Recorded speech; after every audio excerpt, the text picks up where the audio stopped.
Hello tout le monde. Ricardo et moi, on a pris le temps de rentrer, de se mettre, de prendre le recul nécessaire, de mettre notre fille à l'abri, au calme. Et on a attendu que nos avocats prennent la parole. Et moi, j'ai mis une vidéo sur Instagram pour vous expliquer un peu, vous expliquer même beaucoup et entièrement la vérité. Donc voilà, j'ai tout mis sur Insta, parce que c'était une longue vidéo. Donc voilà. Hello tout le monde. Euh, j'ai réfléchi à plusieurs façons de commencer cette vidéo. Et je pense pas avoir trouvé la bonne. Donc je vais tout simplement vous raconter mon histoire, notre histoire, les faits, comme ils se sont déroulés. Mais d'abord, je voudrais commencer par nier et contredire les rumeurs les plus folles que j'ai entendues parce que ça me bouffe en fait. Et je pense que c'est à cause de ces rumeurs-là que je reçois la plupart des menaces chaque minute sur mon téléphone, sur mes réseaux. Des menaces envers ma fille. Enfin, vous connaissez. Du coup, première chose, c'est que j'ai entendu qu'il s'agirait d'une agression envers un homme, une femme et envers ses enfants, qu'on aurait tapé. Stop. Ce n'est pas vrai, c'est totalement faux. Et ce n'est même pas de ça dont nous sommes accusés. D'accord? Donc vous mettez de côté, vous enlevez la femme et les enfants, s'il vous plaît. Deuxièmement, j'ai entendu que l'histoire serait partie de Ricardo et moi. On est en train de manger, puis on croit qu'on nous prend en photo. Alors on va dire, vous arrêtez de nous prendre en photo et de là, ça part en cacahuète. Je vous arrête, ça n'a rien à voir non plus. Donc l'histoire n'a absolument pas démarré ni de moi ni de Ricardo. Nous étions à part. L'altercation a commencé sans nous. Voilà. Ça, c'est les points que je voulais éclaircir avec vous. Donc, pour reprendre les faits, voilà, ça faisait 3 jours que vous le savez, on était à La Réunion, dans un hôtel. Tout le monde savait l'hôtel où on était. Pendant ces 3 jours, on a croisé des fans, on a croisé des Réunionnais adorables, on a pris des photos de bon cœur. On a été ultra gentils, à la hauteur de l'accueil qu'on a reçu des Réunionnais, qui ont été ultra sympas. Et heureusement, ça me fait garder un bon souvenir des Réunionnais, de l'île de la Réunion malgré tout. Ensuite, je voudrais aussi éclaircir un point. J'ai entendu Neouda et Ricardo sous coque, sous ci, sous ça. Comment vous dire? Ricardo ne se drogue pas. Ricardo fume des clopes. Voilà. Moi, ma famille sait, les gens qui m'ont connue savent que je ne bois pas d'alcool. Je ne fume plus de cigarettes depuis 1 an et demi. Je ne fume pas de joint. Je ne me drogue pas. Je ne fais rien. Je ne bois même pas d'alcool, même pour mon anniversaire. Tout le monde le sait. Tout le monde sait que Neouda, elle ne fume pas, elle ne boit pas. Par contre, j'ai vu que y a des personnes sur des plateaux télé qui se sont permis de dire certaines choses. Sachez que j'ai pris un avocat et que toutes ces diffamations ont été actées et les plaintes vont être déposées. Parce que je ne laisserai pas les gens me salir. Ensuite, avant aussi de continuer l'histoire, je voulais vous expliquer pourquoi j'ai décidé de parler face à mon téléphone sans personne autour plutôt que d'aller sur un plateau ou d'aller dans les médias. C'est que, une fois de plus, les médias, les plateaux télé ne nous ont laissé aucune chance et n'ont absolument pas respecté la présomption d'innocence. Alors je me voyais mal aller sur un plateau et me sentir à l'aise face à ces mêmes personnes qui nous ont enfoncés dès le début et qui nous ont laissé aucune chance. C'est vrai que Ricardo et moi, on est les coupables idéaux. Je vais sûrement pas vous contredire, mais c'est pas pour autant que nous sommes coupables. J'ai une mauvaise expérience en France avec la télé, etc. J'ai une mauvaise réputation. Mais putain, je vais vous prouver qu'on n'est pas des monstres et nous ne sommes pas des monstres. Absolument pas. Alors, pour continuer l'histoire. Donc, ça faisait 3 jours qu'on était à la Réunion. Tout s'est super bien passé. Dimanche midi, on s'est réunis pour aller manger comme à notre habitude. Il y a une grande terrasse. Et une petite extrémité de la terrasse est séparée par une baie vitrée qui est fumée. Donc, on ne peut pas voir à travers. Ricardo, mon papa, Laïa et moi, on a l'habitude de se mettre ici. Comme ça, on est à l'écart, personne ne nous voit. Et comme ça, on n'est absolument pas stressé de savoir qui pourrait prendre ma fille en photo ou non. Voilà. On a amené notre fille. C'est à nous de la protéger et c'est à nous de faire en sorte de s'éloigner un petit peu des foules et des téléphones. Ce qui est normal. Et ce jour-là, on n'a eu aucun souci par rapport à ça. Johanna, la nounou, qui s'occupe uniquement des candidats des anges et qui ne s'occupe absolument pas de ma fille. Ça a été dit, mais c'est absolument faux. C'est une personne qui travaille avec la production. Elle était en train de manger avec 3 candidats. À la fin de leur repas, je suppose, elle vient me voir et elle me dit, écoute, Nouda, Rika, moi je vais monter en haut, je vais raccompagner les garçons et ensuite je vais descendre vous voir. Donc on attend notre repas, on n'avait pas encore commencé à manger, on attend notre repas. Et puis là, je dirais un laps de temps de quelques minutes, j'entends, parce que je ne vois pas ce qui se passe dans l'autre partie de la terrasse, des applaudissements et 2 voix d'hommes en train de crier. Mon papa, ma fille et Ricardo ne bougent pas. Et moi, je décide juste de me lever, parce que je me dis quand même c'est bizarre, et d'aller voir. Et là, je vois Johanna, donc qui doit faire entre 1m60 et 1m65, la petite Johanna, je l'aime trop en plus, qui se fait agresser, d'une agressivité au départ sans violence, mais agressivité quand même, qui se fait agresser et elle ne pouvait même pas répondre puisqu'elle ne pouvait tout simplement pas en placer une. Donc j'entendais mais de toute façon t'es moche, qu'est-ce que tu veux, qu'est-ce que tu viens me prendre la tête, tu crois que je suis qui, tu sais pas qui je suis ici, cassez-vous, on vous veut pas ici, nanana. On vous veut pas ici, nanana. Tu t'adresses pas juste à Johanna là.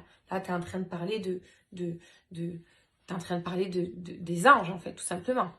Et moi ce qui me choque, c'est le fait qu'elle est assez petite, c'est une femme, et il y a 2 hommes qui sont en train de lui crier dessus, en train de la rabaisser, plus les applaudissements. Donc je me permets d'y aller et de me dire, mais stop, arrêtez de lui crier dessus, en fait, ça va pas de crier comme ça sur une femme. C'est pas possible, on parle pas comme ça à une femme, en fait. Et à mon tour, je me fais allumer. Et ça repart de plus belle. Mais vous croyez où? Mais on s'en fout de vous, etc. Qu'est-ce on s'en fout de vos photos? Moi, pour le coup, je savais pas que ça parlait de photos, puisque j'étais pas là au début. Donc je savais même pas pourquoi l'altercation avait commencé. De là, un groupe de filles, pendant l'altercation, Ricardo était toujours avec ma fille à table, il n'était absolument pas là, il y a juste mon papa qui s'est levé, parce que mon père, forcément, c'est la première personne qui a envie de me protéger. Donc il est venu juste parce qu'il a vu que je suis partie, il a dit, je ne vais pas la laisser partir seule. Donc de là, les hommes qui crient. Moi, sur le côté, une table de filles m'appelle, me dit, Néouda, je dis oui. Elle me dit, écoute, elle me dit, la fille, elle est venue nous voir, elle nous a prévenus pour les photos, etc. Je suis désolée, mais nous, on n'est pas des sauvages, en fait. Si on a envie de prendre une photo, on va vous demander gentiment, on va pas venir vous la voler, on va pas venir la voler, donc je vois pas pourquoi elle vient nous voir, etc. Donc en gros, je comprends que ils auraient mal pris que la nounou est allée les voir en leur disant, écoutez, faites attention pour les photos, s'il vous plaît, les diffusez pas, etc. Faut pas les diffuser si vous en prenez. En gros, c'est une histoire qui est partie d'eux, ils ont mal pris que la nounou vienne leur dire faites attention pour les photos, etc. Et de là, je leur explique, je leur dis écoute, elle fait son travail, elle est venue vous voir, c'est pas personnel, elle fait son travail, donc elle est juste venue, un peu prévenir tout le monde qu'il fallait faire attention, c'est tout, sans aucune méchanceté. Et dans tous les cas, je ne pense pas que ça vaut en échange de se recevoir une agressivité pareille de la part de 2 hommes, des t'es moche, des qu'est-ce que tu veux, bouge de là, tu prends pour qui à venir me parler à moi. Du coup, moi, je réponds à ces filles-là, je leur dis, voilà, moi, vous comprenez, hors de question, que je l'entende se faire insulter et se faire rabaisser de moche, etc., sans rien dire. Et de là, le fils du maire m'entend dire, moi, vous comprenez, je peux pas laisser accepter qu'on la traite de moche. Mais comme c'est lui qui a dit, t'es moche, nanana, Il me regarde et me dit, c'est moi qui ai dit qu'elle est moche. Qu'est-ce que tu vas faire? Qu'est-ce que tu vas faire, toi? Je dis qu'elle est moche, je continue à le dire. Tu vas faire quoi, toi? Tu permets d'ouvrir ta bouche? Entre autres. Hein. Et de là, une dispute éclate donc encore plus entre lui et moi. Et je lui dis, mais c'est quoi cette manière de parler, en fait? Je lui dis, on est des filles, je vois pas pourquoi elle est... Moi, je reviens sur le côté, on est deux filles, mais moi, ça me choque à quel point, genre, on peut être aussi agressif face à deux femmes, en fait. Et de là, en fait, il s'approche vers moi. Et tout ce que je vous dis, c'est noté. C'est dans ma déposition que j'ai faite au commissariat de Saint-Denis.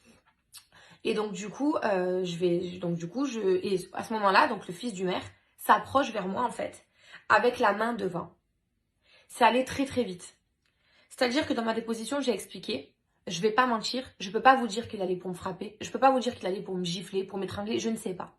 Maintenant, il est allé vers moi en criant et en ayant la main en avant. En ayant la main en avant. Ça, dans la loi, c'est une agression. Tout comme moi qui crie sur quelqu'un dans l'optique d'être méchant, c'est une agression aussi. Donc de là, Ricardo qui n'avait pas bougé jusqu'à présent, je vous l'assure, et les témoins le disent et peuvent vous le dire, et je reçois des centaines de milliers de messages et je vous les montrerai. Ricardo n'avait pas bougé jusqu'à ce moment-là où il voit le fils du maire s'approcher vers moi violemment et agressivement et il vient pour le stopper. Il le repousse. Il y a une différence entre pousser et repousser. D'accord? Pousser, c'est violent. Repousser, c'est de la protection. Donc Ricardo le repousse. À partir de ce moment-là, ils se sont, le maire, le fils du maire, le gendre, la mère, se sont rués. Ils ont littéralement sauté sur Ricardo, c'est-à-dire qu'ils l'ont englouti. Je ne le voyais plus. De là, j'ai paniqué. J'ai hurlé. Ma fille était témoin. Elle a vu son père. Et elle criait « Arrêtez, arrêtez !» avec sa petite voix. Voilà. Ensuite, mon père, qui a 65 ans, est rentré dedans pour essayer de... Moi, j'avais envie, mais putain, c'était violent, en fait. Donc, j'avais envie de rentrer, mais je pouvais pas, j'arrivais pas, en fait. Mon père, lui, qui a 65 ans, il a essayé de sortir Ricardo. Il a fini par réussir avec de l'aide. Donc ensuite, certaines personnes me diront, oui, mais on voit ça, ça. Alors, dans les vidéos, à un moment donné, évidemment, vous apercevez Ricardo bouger. Il n'est pas resté comme ça, en fait. Il a tout fait pour se défendre face à 5 personnes. L'agression vient du fils du maire. Étonnamment, le fils du maire, on en a entendu parler que depuis hier. Nous, à la première heure où on a été entendu par la police, on a directement parlé du fils du maire. Et le pire pour nous dans tout ça, c'est ce qui s'est passé après. Donc, nous sommes allés au commissariat, il y avait la garde à vue. Puis pendant ce temps-là, il y avait une campagne de haine qui nous visait. Tout ça à l'initiative du maire, qui a raconté un tas de mensonges que tous les réunionnais, enfin, qu'une partie des réunionnais ont cru. Et les réactions ont été assez violentes envers nous. Une partie des Français aussi ont cru à cette histoire, donc nous ont tout simplement détesté. Donc on reçoit des menaces, des insultes, alors que tout ça, ça vient d'un mensonge. Alors j'ai pas envie de m'apitoyer sur mon sort, j'ai pas envie de faire la victime, mais imaginez-vous 30 secondes, imaginez-vous 30 petites secondes que nous sommes vraiment innocents.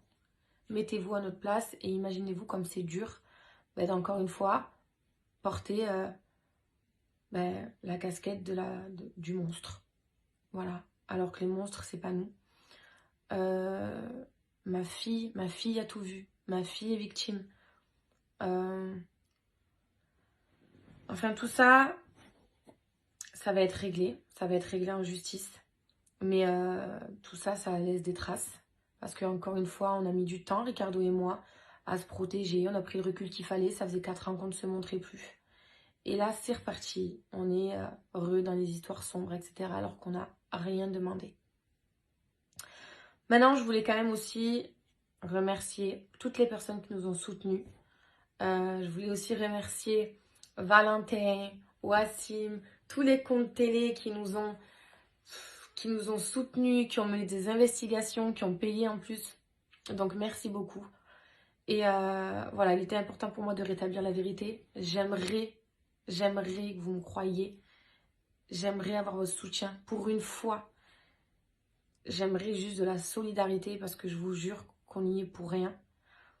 Et ne croyez pas tout ce qui se dit, la vérité est en train de sortir. Et les personnes coupables seront condamnées. J'y crois et on fera tout pour. En tout cas, on est soutenus, on est aidés, on est accompagnés. Et on est ensemble, on se soutient. C'était important pour moi de rétablir ma vérité et la seule vérité.